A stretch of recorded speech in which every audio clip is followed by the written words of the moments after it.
גיא, מה עם סרטון? יום חמישי היום. יום חמישי היום? את צודקת.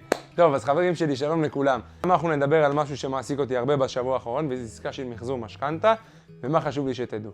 קודם כל, מחזור משכנתה זה תהליך שבו אנחנו לוקחים את המשכנתה הקיימת, ועושים לה מחזור, אוקיי?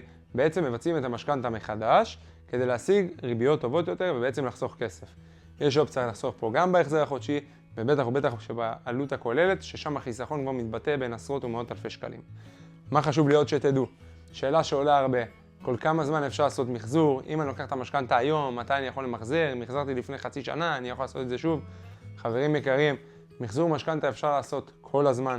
אפשר להעביר מבנק לבנק, זה לא מוגבל. מה שחשוב זה כל הזמן להיות עם היד על הדופק, ולא לתת לזה לברוח לכם בין הידיים.